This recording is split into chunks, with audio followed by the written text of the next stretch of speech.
मन में है धैर्य और तन में प्रचंड शौर्य, बन चंद्रगुप्त मौर्य प्रलय मचाएंगे। और महाराणा और शिवा की संतति कहाते हम शीश कट जाए भले झुकने ना पाएंगे। और बार बार छेड़िए ना भारत स्वाभिमान को, अन्यथा बाद में बहुत पछताएंगे।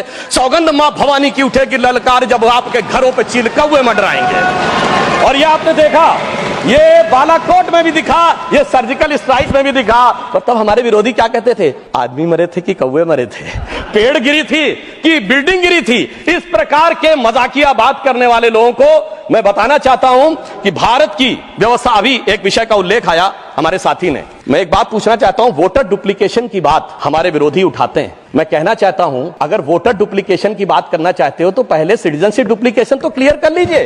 क्यों नहीं एनआरसी के लिए हाँ बोल देते हैं, उसके बाद ये मुद्दा ही खत्म हो जाएगा। भाई जब आप कह रहे हैं कि वोटर्स को लेकर आपके मन में संदेह है तो एक बार एनआरसी करवा दीजिए। दूध का दूध, पानी का पानी। मगर सभापति महोदय, एनआरसी क्यों नहीं करानी है? उसका कारण यह है कि पिछले चुनाव में सबसे बड़ी जीत कहां पे हुई है? असम की धुबरी सीट पे कांग्रेस के नेता रकीबुल हसन 10,25,000 से जीते हैं। और असम के जो हमारे साथी यहां बैठे होंगे, धुबरी को मिनी बांग्लादेश कहा जाता है।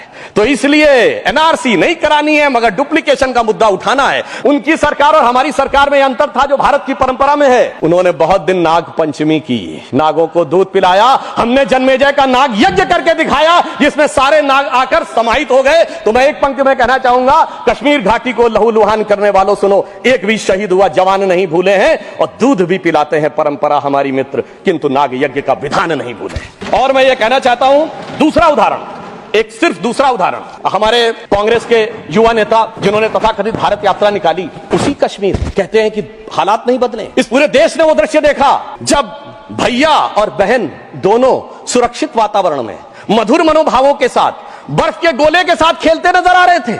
और ये वही कश्मीर था जहां उनके गृह मंत्री के पैर के नीचे धरती फटी जा रही थी। इतना बड़ा बदलाव भी दिखाई नहीं पड़ता। मैं पूछना चाहता हूं मेरे भाई कि अगर आप ये कहना चाहते हैं वही कश्मीर था जहां इसके झंडे दिखाई पड़ते थे, जहां पाकिस्तान जिंदाबाद के नारे दिखाई पड़ते थे, वहां पर अगर आरजी और पीजी दोनों एक साथ सुरक्षित थे, एसजी भी खुश रही होंगी, मुझे लगता है जीजा जी को भी खुशी का एहसास होना चाहिए।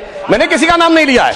और इसके लिए गृह मंत्री जी को साधुवाद देना चाहिए कि कश्मीर में इतना बड़ा बदलाव देखने को मिला है। कम से कम इतना तो करना चाहिए। और मैं अपने साथियों से कहना चाहूंगा, जो उनके नेता बोलते हैं डरो मत, हकीकत का सामना करो कि कितना बदलाव आया है, इसको स्वीकार करो, डरो मत। डरने का काम देश के विरोधियों के लिए छोड़ दो हमारी सरकार में।